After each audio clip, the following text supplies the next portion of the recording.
हैं, निदान ढूंढते हैं, उस सबसे हमें रूबरू होना है। तो आइए शुरू किया जाए।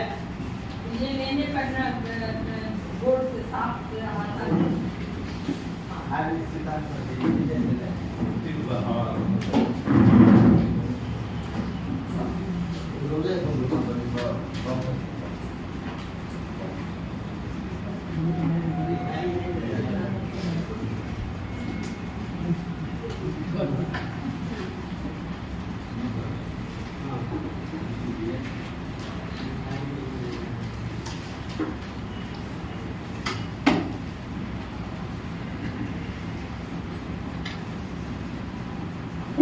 आप देख रहे हैं, विषय है आज का अनुस्वार, अनुनासिक, पंचमाक्षर, विराम चिन्ह और वर्तनी की समस्याएं। यह कोई मुकम्मल एक विषय नहीं है। यह विषय हमारे प्राथमिक और माध्यमिक कक्षाओं में प्रतिदिन जिसे हम पढ़ाते हैं बच्चों को, उसका मिला जुला एक स्वरूप है। छोटे छोटे स्नैप हैं, छोटी छोटी जानकारियाँ हैं जिससे हम लोग आपस में साझा करेंगे। तो हमने कोशिश की है कि क्रमशः बारी बारी से सब पर नजर डाली जाए।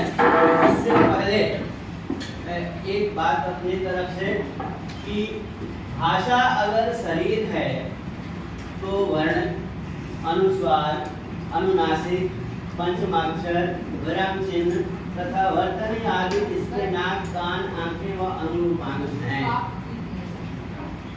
इनके बिना भाषा की कल्पना संभव नहीं। अभी नहीं बोल रहे हैं और कहा आप अनुस्वार नहीं जानते, बोल रहे हैं तो हम इसको कलर बदल दे रहे हैं। हाँ, कलर चेंज कर दिया।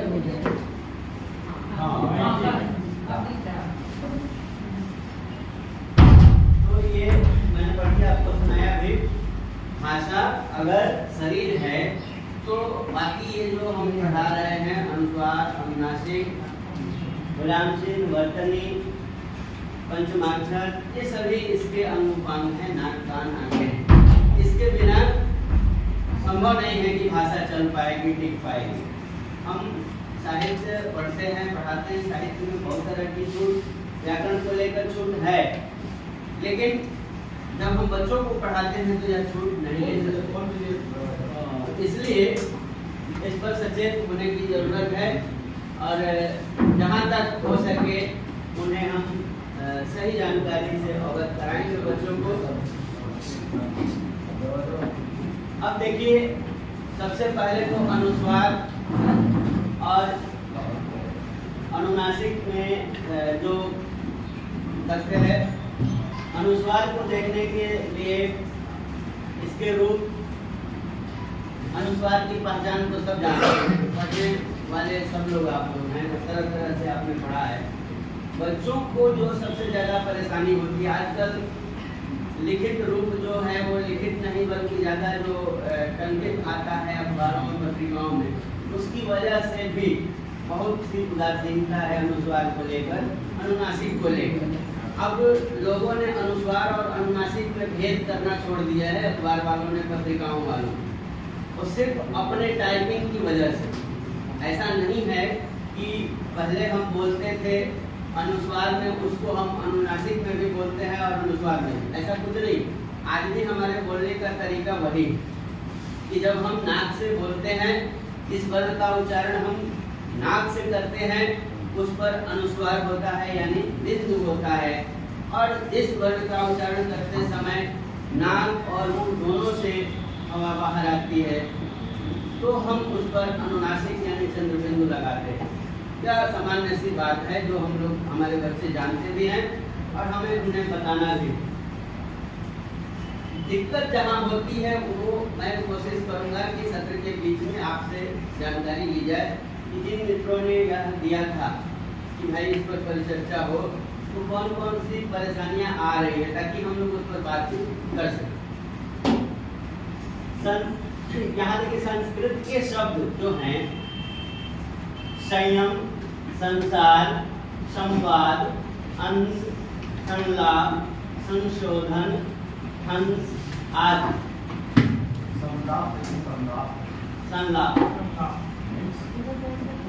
वो संलाप अल्लाह जो है वह एक पुकार है जो आप किसी माने अन्यतम के लिए करते हैं।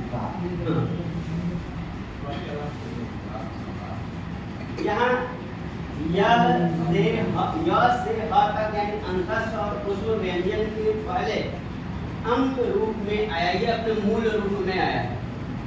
यह पंचमाक्षर के रूप में नहीं है, जहाँ हम न के बदले अनुस्वार लगाते हैं वह नहीं है, बल्कि मूल रूप में है। जैसे आप लिखते हैं, संयुक्त लिखना है तो आप इसमें संयुक्त नहीं कर सकते, इसके लिए कहीं ना कहीं इसमें व्यवस्था नहीं है।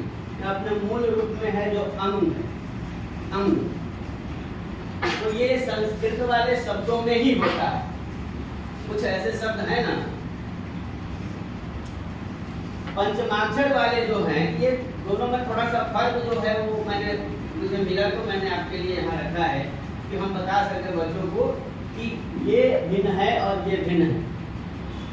पंचमाक्षर में जैसे चंचल है, जैसे घंटा है, दंत है, चंपा है, सुंदर है, तो इसको हम दो तरीके से लिख सकते हैं। पुराना प्रारूप जो है वह है च या संयुक्त ल, जो पंचमाक्षर है या चौथा जो उसी के वर्ग का, तो इसलिए हम यहाँ पर अनुस्वार लगाए हैं। लेकिन इसमें ऐसा कुछ नहीं है। ये मूल रूप से संस्कृत वाले जो शब्द हैं वो अपने उसी रूप में या मूल अनुस्वार के साथ। हिंदी के जो शब्द हैं उसमें जैसे जो अब हम में कहीं भी लिखते हैं तो हमें उच्चारण भी उसको वैसे ही करना होगा। में नहीं होता है, में होता है। उसकी परेशानी इसलिए भी आती है अनुस्वार और अनुनासिक की कि हम उच्चारण सही नहीं करते,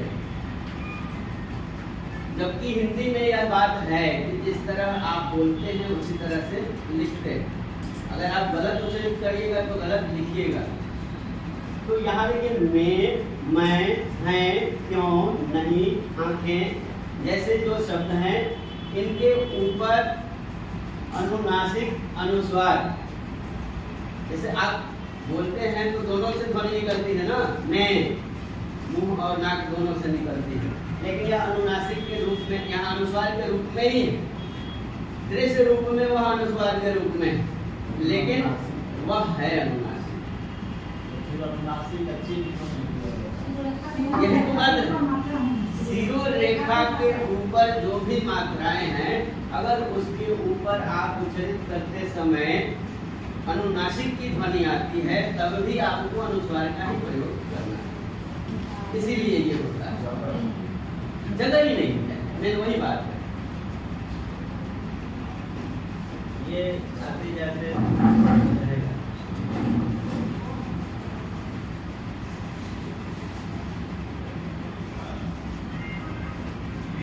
अब कुछ जो भेद हैं जल्दी जल्दी करूंगा तो बहुत लंबा है। उच्चारण सब लोग जानते हैं दोनों का। नाक से होता है अनुनासिक अनुस्वार और इनका उच्चारण नाक और मुंह दोनों से होता है। जो अनुस्वार मूल रूप में जहाँ होता है वह संस्कृत के अक्षरों में होता है और फिर पंचमाक्षर में होता है। हिंदी भाषा में सिरो रेखा से ऊपर की मात्राओं के साथ अंग की मात्रा के लिए होता है, जो अभी आप पूछ रहे थे।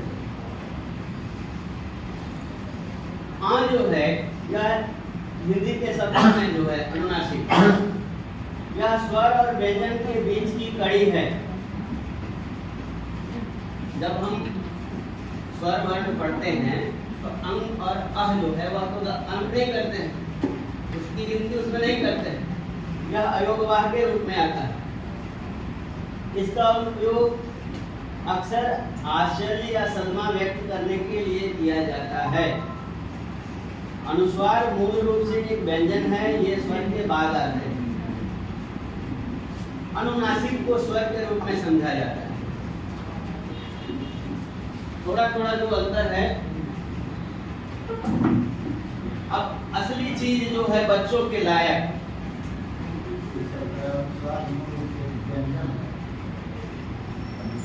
मूल रूप से व्यंजन व्यंजन में स्वर और ये स्वर की ताकत होती है। अंक का ही दो रूप है सर, अंक का ही दो रूप है सर। इसीलिए आप देखिएगा, अंक को ही लिखने के दोनों व्यवस्था की है। इसलिए देखिएगा कि आपको हम लोग जिस तरह से अनुनासिक पढ़ाते हैं और कई किताबों में नहीं मिलेगा। डीएवी की किताबों में अनुस्वार और अनुनासिक मिलेगा, लेकिन बाकी जो होमवर्क मिल रहा है क्या, अनुस्वार और चंद्रबिंदु आप है पढ़ाई वही, लेकिन उसकी चर्चा अनुस्वार के साथ ही की जाती है। लेकिन व्याकरण की किताब में मिलती है। अंक अंक का ही हमारे दो रूप है। हिंदी वाले व्याकरण में जो हम लोग पढ़ा रहे हैं उसमें मिलता है। और अंक का ही वो दो रूप है, अनुस्वार। हाँ, स्थान के चलते दिक्कत है। अब यहाँ पर जो सामान्य जो हम लोग बच्चों को पहचान बताते हैं, इस तरह से इस वर्ग के माध्यम से अगर दिखाते हैं, जो बच्चा हमारा आज जज करता है कि ये पंचमाक्षर क्या है, ये पंचम वर्ण क्या है, बार बार पूछने के बाद भी हमारे छोटे बच्चे नहीं बता पाते हैं। जब 2 दिन 3 दिन हम लोग पढ़ाते हैं एक ही चैप्टर, उस पर फोकस करते हैं, तब जाकर के कहीं वो समझ में आती है बात। तो इस तरह से वर्गीकृत करके अगर दिखाया जाए कि देखिए ये है आपका क वर्ग, ये है च वर्ग, ये ट वर्ग, ये ट वर्ग और ये प वर्ग है। बचेटन का प का यह जो वर्ग है, इसके एक एक अक्षर को जो संस्कृतनिष्ठ रूप में अगर आता है, जैसा हम पंचमाक्षर कहते हैं, तो पहले दूसरे तीसरे चौथे को भी उसी रूप में उच्चारित करते हैं, तो जल्दी उसको समझ में आएगी बात। प्रथमाक्षर, द्वितीयाक्षर, तृतीयाक्षर, चतुर्थाक्षर और पंचमाक्षर, यानी प्रथम वर्ण, द्वितीय वर्ण, तृतीय, चतुर्थ और पंचम।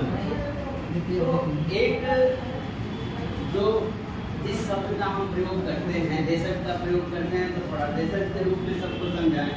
अगर आप तत्सम का प्रयोग करते हैं तो तत्सम रूप में अगर समझाते हैं तो जल्दी समझेंगे, नहीं तो अलग अलग हो जाने पर थोड़ा सा दिक्कत होती है। बाकी इसमें व्यंजन अपने मूल रूप में है, जो हलंत लगा हुआ है, इसमें स्वर नहीं है।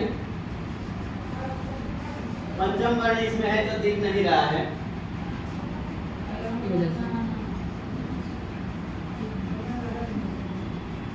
या छोटे बच्चों को देखने के लिए, दिखाने के लिए, उसको उनका कंसेप्ट साफ करने के लिए भी है। अब इनका संबंध आपस में पंचमाक्षर और अनुस्वार के संबंध क्या है, चलिए हम शुरू रखते हैं। यदि पांचवें वर्ण के बाद वाला वर्ण उसी के वर्ग का कोई अन्य वर्ण हो, तो पांचवें वर्ण के बदले उसके ठीक पहले वाले, जिसे आप सब जानते हैं, उसके ठीक पहले वाले पर अनुस्वार का चिन्ह लगता है और पंचमाक्षर हट जाता है, जिसे हम लोग कहते हैं मानक हिंदी। एक हमारी किताब में बच्चों को समझाया गया है पुरानी वाली और नई वाली। सही तरीका है समझाने का। बच्चे को अगर यह कह करके समझाया जा रहा है कि यह पुराना तरीका है या नया तरीका है और यही अब मान्य है, तो बच्चा जल्दी उसको अपने उसको लागू करेगा, नहीं यही अब हमको करना है। जैसे पत्र लिखते समय आप सीबीएसई और अन्य का हवाला देते हैं कि अब आजकल बदलाव हो गया है फॉर्मेट में, अब तुम लोगों को इसी तरह से लिखना है, तो उसको वो स्वीकार करते हैं। अन्यथा बहुत सारी चीजों को बच्चे इसलिए भी नहीं समझते हैं तो उसको स्वीकार ही नहीं करते हैं। आप लाख कोशिश करिए वो अपने दूसरी दुनिया में। दूसरा जो अंतर है, यदि पांचवें वर्ण के बाद किसी दूसरे वर्ण का वर्ण आए अथवा वही पांचवा वर्ण दोबारा आए, तो अनुस्वार चिन्ह का प्रयोग नहीं किया जाता है। जो द्वित्व व्यंजन वाली बात है, जो एक ही वर्ण को दो बार जब हम लोग देखते हैं तो उस स्थिति में अनुस्वार का प्रयोग नहीं होता है। सारे नियम हमारी किताब में है बच्चों के।